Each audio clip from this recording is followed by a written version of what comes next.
Assalamu alaikum and very good morning students. Welcome to MCPS online classes. Hope you all are good. So students, in last video, we have completed our topic philosophy and bhakti, Baswana's Vaishnavism, the saints of Maharashtra, है ना। हमने last video में जो हमारा chapter 8 है devotional pass through the divine, हमने ये सारे टॉपिक जो है वो कंप्लीट कर लिए थे, ठीक है। जिसमें हमने पढ़ा था नाथ पंडित, सिद्धार्थ योगीज, मतलब क्या क्या कौन कौन से भक्ति मूवमेंट जो है वो थे, किन लोगों ने जो है किन भगवान को जो है वो माना। वो ये मानते थे कि भगवान जो है वो एक सुप्रीम गॉड है, वो एक है, उसका कोई आकार नहीं है ना, कोई मेल फीमेल उसका कोई ऐसा मतलब नहीं है ना।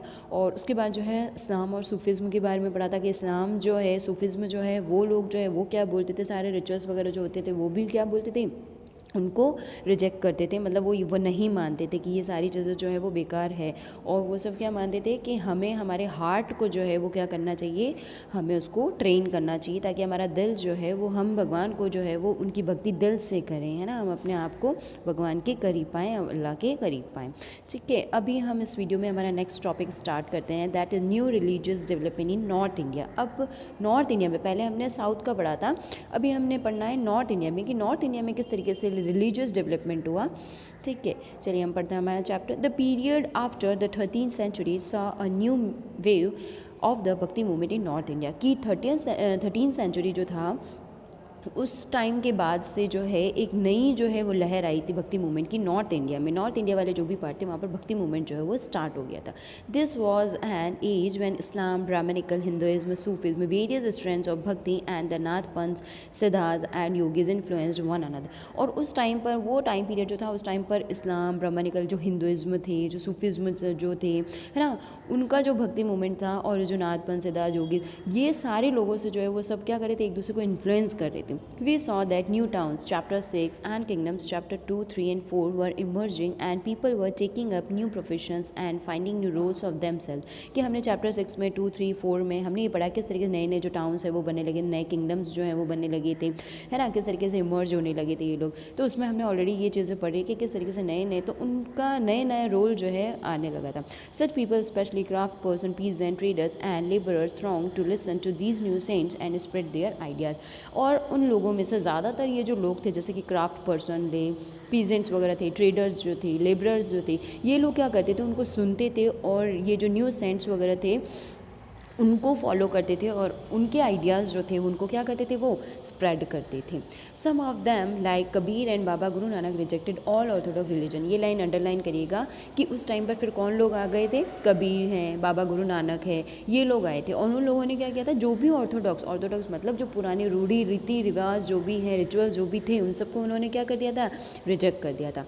Others like Tulsidas and Surdas, ये भी अंडरलाइन करिएगा। और कौन लोग आए थे उस टाइम पर, Tulsidas and Surdas accepted existing beliefs and practices but wanted to make these accessible to all. Tulsidas conceived of God in the form of Rama. Tulsidas composition the Ramcharitmanas, underline करिएगा, ये इंपॉर्टेंट क्वेश्चन है कि तुलसीदास ने की कॉम्पोजिशन का नाम लिखिए तो क्या आ जाएगा, रामचरितमानस। या फिर ये क्वेश्चन भी हो सकता है कि रामचरितमानस जो है वो किसके द्वारा कंपोज की गई थी, तो तुलसीदास की, है ना।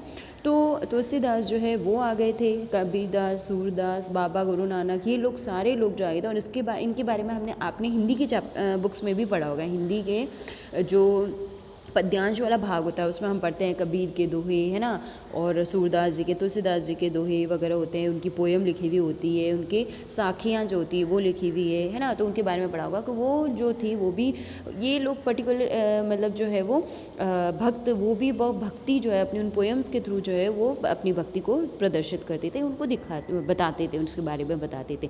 तो तुलसीदास जी जो थे उन्होंने क्या किया था, रामचरितमानस, राम के ऊपर रामचरितमानस जो है उन्होंने लिखी थी, रिटन इन अवधि। और लैंग्वेज क्या थी उनकी, अवधि लैंग्वेज में लिखी थी। ईस्टर्न उत्तर प्रदेश की ये लैंग्वेज है। Is important both expression of his devotion and as a literary work. और उन्होंने अपने ये जो भी भक्ति था, अपना जो डिवोशन जो भी था, उन्होंने इस लैंग्वेज में, अवधी लैंग्वेज में, रामचरितमानस में उन्होंने उसको एक्सप्रेस किया है बहुत ही अच्छे तरीके से। Surdas was an ardent devotee of Krishna. और सूरदास जी जो थे वो किसके भक्त थे? कृष्णा के थे। जैसे तुलसीदास जी थे राम के भक्त थे, वैसे सूरदास जी जो थे वो कृष्णा के भक्त थे, है ना।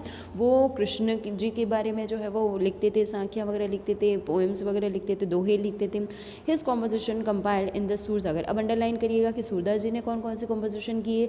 सूरसागरा, सूरसरवली एंड सथिया लहरी, साहित्य लहरी। ठीक है, ये अंडरलाइन करिएगा कि जैसे तुलसीदास जी की थी रामचरितमानस, उनकी कॉम्पोजिशन का नाम पूछ सकते हैं। ठीक है, वैसे ही सूरदास जी जो थे वो कृष्ण के डिवोटी थे और उन्होंने कौन कौन सी कॉम्पोजिशन की? तो सूर से ही देखो, ये तो अपन को इजीली लर्न भी हो जाएगा। सूरदास से सुर, है ना, सूरसागरा, सूरसरवली एंड साहित्य लहरी, ये तीन जो है वो उन्होंने कॉम्पोजिशन लिखी थी। उसके अलावा भी बहुत सारी लिखी थी, यहाँ पर हमें तीन जो मेन थी उनके बारे में बताया। Also contemporary was Shankaradeva of Assam. उसी टाइम पीरियड में, कंटेम्प्रेरी मतलब उसी टाइम पीरियड में एक शंकरादेवा जो थे, पहले हमने शंकराचार्य के बारे में बताया था जो कि केरला के लिए थे और जिन्होंने फ़िलॉसफी दी थी, है ना, विशिष्ट अद्वैता की। लेकिन यहाँ पर हम शंकरादेवा के बारे में पढ़ रहे हैं कि शंकरादेवा जो थे उसी टाइम पीरियड में थे, जो कि आसाम के थे। लेट 15th सेंचुरी के टाइम के बात बता रहे हैं यहाँ पर। Who emphasise devotion to Vishnu. और वो किसके डिवोटी थे? वो विष्णु के, भगवान विष्णु वो बहुत मानते थे, बहुत उनकी भक्ति करते थे। And compose poem and play in Assamese. और उन्होंने आसाम के थे वो, तो आसामीज़ लैंग्वेज में ही बहुत सारी पोएम्स लिखी उनके ऊपर और बहुत सारे प्लेज जो है वो लिखे थे, कंपोज किए थे। He begin the practice of setting up नामगढ़ or house of recitation and prayer, a practice that continues to date. और इस तरीके से उन्होंने जो है भगवान विष्णु की भक्ति के बारे में जो है वो बहुत ज़्यादा उन्होंने बताया था, लिखा था। और नामगढ़ वगैरह जो है ना, और हाउस ऑफ रेसिटेशन या प्रेयर्स जो है उनके बारे में उन्होंने कंटिन्यू जो है वो इसके बारे में बताया था। This tradition also include saints like Dadu Dayal, Ravidas and Mirabai. Underline करिएगा कि उस टाइम पर और इसमें कौन से सेंट्स जो थे वो इसमें शामिल थे? दादू दयाल है, रविदास है, मीराबाई। मीराबाई के बारे में भी आपने सुना होगा, वो भी किसकी भक्त थी? कृष्ण की भक्त थी, है ना, बहुत ज़्यादा वो कृष्ण की भक्ति में लीन रहती थी हमेशा। Mirabai was a Rajput princess. और वो कौन थी? एक राजपूत प्रिंसेस थी। Married into the royal family of Mewar in the 16th century. और उनकी शादी जो है रॉयल फैमिली, मेवाड़ की रॉयल फैमिली में 16th सेंचुरी में उनकी शादी हुई थी। Mirabai became a disciple of Ravidas. और जो रविदास थे, a saint from a caste considered untouchables. जो अनटचेबल कास्ट जो होती है, मतलब जो लोअर कास्ट जो होती है, अछूत जाति जो थी, उसके एक मतलब रविदास जो थे वो अनटचेबल जाति से बिलोंग करते थे। वो मीराबाई जो थी उनकी मतलब स्टूडेंट थी एक तरीके से, है ना, तो उनसे जो है वो सीखती थी। She was devotee to Krishna. और मीराबाई जो थी वो कृष्णा की बहुत बड़ी भक्त थी। And compose innumerable bhajans expressing her intense devotion. और उन्होंने उनके लिए बहुत सारे कृष्णा के ऊपर बहुत सारे भजन्स वगैरह जो है वो लिखे थे और बहुत ज़्यादा वो भक्ति में कृष्णा की लीन रहती थी। हर songs also openly challenge the norms of the upper caste and became popular with the masses in Rajasthan and Gujarat. और उनके सॉन्ग्स जो थे वो बहुत ज़्यादा जो है वो अपर कास्ट जो थी उनमें भी बहुत ज़्यादा फेमस हुए थे और उसके अलावा राजस्थान गुजरात में भी बहुत ज़्यादा फेमस है। A unique feature of most of the saint in the that their work were composed in regional languages and could be sung, they became immensely popular and were handed down orally from generation to generation। और उस time पर ये सारे जो भी cents थे वो बहुत ज़्यादा फेमस थे और उस टाइम पर ये जो भी कंपोज करते थे वो क्या होता था, रीजनल लैंग्वेज जो होती थी उसमें वो गाते थे। जो भी उनकी लोकल लैंग्वेज वगैरह जो होती थी ना उसमें वो गाते थे, कंपोज करते थे और उसी में ही वो गाते थे, जिसकी वजह से क्या होता है, बहुत सारे हर लोकल जो पीपल होते थे, जो लोग होते थे, उसमें बहुत ज़्यादा ये पॉपुलर हो गए थे क्योंकि एक जनरेशन दूसरे जनरेशन में ये क्या होते जाते थे, पॉपुलर होते जा रहे थे। Usually the poorest most deprived communities and women transmitted these songs often adding their own experiences.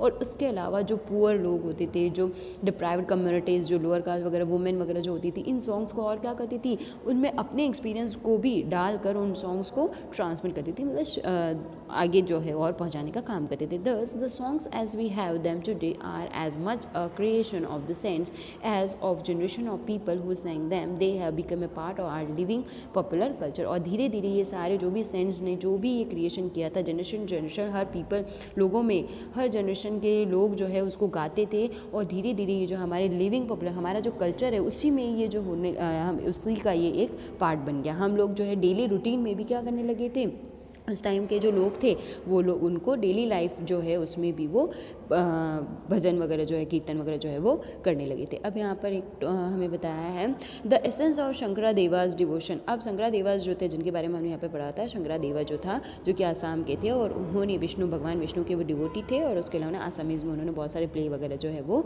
किए थे, पोएम्स वगैरह लिखी थी। तो ये जो शंकरा देवा जो थे वो Eka Sarana Nama Dharma supreme surrender to the one, उन्होंने क्या बताया था कि वो भी ये मानते थे कि भगवान जो है वो क्या है, एक ही है। The teachings of Shankaradeva were based on the Bhagavad Gita and Bhagavata Purana, और उनकी जो भी टीचिंग्स जो भी वो सिखाते थे वो भगवत गीता और भगवत पुराण जो थे उनके ऊपर बेस्ड थी। He also encourage the establishment of sattra और monasteries for transmission of knowledge. His major composition included Kirtan Ghosha, underline करिएगा कि उनकी मेजर सबसे बड़ी कॉम्पोजिशन जो थी उसमें कौन कौन सी इंक्लूड होती है, कीर्तन घोषा इंक्लूड होती है। ठीक है, अब यहाँ पर आप एक मैप भी देख रहे होंगे, major bhakti saints and the reasons associated with them. मतलब यहाँ पर जो भी मैप है में जो भी भक्ति सेंट्स आए थे, जैसे गुरु नानक है, आप देख रहे होगे ऊपर है ना, ये पाकिस्तान वाला जो एरिया है यहाँ पर गुरु नानक के बारे में बताया है। ठीक है, नीचे देखिए आप नामदेव वगैरह जो है, बासवानास जो है जिनके बारे में हमने लास्ट वीडियो में पढ़ा था। ठीक है, और अगर हम राइट हैंड साइड में देखते हैं, ये देखिए ये यहाँ पर शंकरा देवा जिनके बारे में अभी अभी हमने पढ़ा है ना, ये आसाम के, तो इधर आसाम वाला पार्ट जो है यहाँ पर बताया है। सूरदास जो है ये बीच वाला हमारा जो भी पार्ट है, मध्य प्रदेश वाला, MP UP और MP वाला जो पार्ट है, यहाँ पे रामदेव कबीर है ना, वल्लभाचार्य, तुलसीदास, सूरदास, सारे लोग जो है वो किस तरीके से फेमस थे और कहाँ कहाँ पर ये फैले हुए थे उनके बारे में हमें इसमें मैप में बताया है। ठीक है, चलिए हम पढ़ते हैं हमारा नेक्स्ट टॉपिक। अच्छा हाँ, एक और यहाँ पर ये देखिए, यहाँ पर लिखा है an important contribution of bhakti saint was towards the development of music. Jayadeva of Bengal compose the Gita Govinda in Sanskrit. ई song compose in a particular raga and tala. मतलब बहुत ज़्यादा कंट्रीब्यूशन भक्ति सेंट जो था उनका बहुत ज़्यादा कंट्रीब्यूशन था डेवलपमेंट करने के लिए, म्यूज़िक को डेवलपमेंट करने के लिए बहुत ज़्यादा उनका भक्ति सेंट जो थे उनका कंट्रीब्यूशन था। जैसे कि यहाँ पे जयदेवा जो है उनके बारे में बताया, जयदेवा जो थे जो कि बंगाल के थे, उन्होंने कंपोज किया था गीता गोविंद, संस्कृत में किया था और उनका हर सॉन्ग जो था वो एक पर्टिकुलर राग और ताल के साथ होता था। A significant impact that these saints had on music was the use of bhajan, kirtan and abhang. These songs which emphasized an emotional experience had a tremendous appeal to the common people। और ये जो होते हैं ये सारे भजन कीर्तन ये जो भी अभंग वगैरह होते हैं ये क्या कहते हैं, बहुत अच्छा, इतना अच्छा एक्सपीरियंस, इमोशनल एक्सपीरियंस होता है जिसको लोग जो है उनकी ज़िंदगी में, लोगों की ज़िंदगी में जो है बहुत ज़्यादा इसका इफेक्ट पड़ता है, लोग जो है वो बहुत ज़्यादा इससे होते हैं। ठीक है, beyond the Ranas play this song is composed by Mirabai. Mirabai ने एक सॉन्ग जो है कंपोज किया था उसके बारे में यहाँ पे बताया। Rana ji I left your norms of shame and folds, तो यहाँ पे उन्होंने बताया है, राणा जी जो है उनको बताया है अपनी चीज़ों के बारे में बताया है ना। ये रही मीराबाई जो है उनकी, मीरा भक्ति, मीरा की नाम मीराबाई जो है उनका नाम भी आपने बहुत सुना होगा। ठीक है, चलिए the next topic is a closer look Kabir. Kabir का क्लोजर लुक मतलब कबीर के बारे में हम यहाँ पे पढ़ते हैं। कबीर के बारे में क्या बताया इन्होंने, Kabir who probably lived in the 15th-16th centuries was one of the most influential saints. कि कबीर जो थे वो बहुत ज़्यादा इन्फ्लुएंशियल सेंट थे, उन्होंने बहुत ज़्यादा लोगों को जो है इन्फ्लुएंस किया था अपनी टीचिंग से, अपनी जो 15th-16th सेंचुरी के टाइम में अपनी भजन कीर्तन से, अपनी साखियों से। He was brought up in a family of Muslim julahas or weaver settled in or near the city of Banaras Varanasi. और ये जो सेंट थे, ये जो कबीर जो थे वो एक फैमिली, मुस्लिम फैमिली जो है वहाँ जुलाहा, ठीक है, और वीवर्स मतलब जो कपड़े वगैरह जो बनाने का बुनने का काम जो करते हैं ना, उन फैमिली से वे बिलोंग करते। बोलते थे, ऐसा कहा जाता है, सुना जाता है कि मतलब ये अडॉप्टेड थे, है ना, और ये जो है वो बनारस में, वाराणसी में सेटल थे। We have little reliable information about his wife. उनकी लाइफ के बारे में हमें बहुत ही कम इन्फॉर्मेशन मिलती है। एक्चुअल में जो प्रॉपर इन्फॉर्मेशन है, इनका जन्म कहाँ हुआ था, किसने पैदा किया था, ये कहाँ के थे, एक्चुअल में इतनी इनके बारे में इन्फॉर्मेशन नहीं मिलती है। We get to know of his ideas from a vast collection of verses called sakhis and pads. Underline करिएगा कि उनकी बहुत बहुत ज़्यादा अगर उनके बारे में उनके आइडियाज़ जो है वो किससे हमको देखने को मिलता है, साखीज़। उन्होंने, अगर हम हिंदी की किताब में भी पढ़ेंगे, बुक में पढ़ेंगे, 8th 9th में आपके आएंगी पोएम्स वगैरह, साखीज़ आएगी, कबीर के साखीज़ है ना, इस नाम से आते हैं, दोहे आते हैं उनके।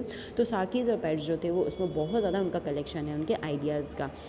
Set to have been compose by him and sung by wandering bhajan singers. और उन्होंने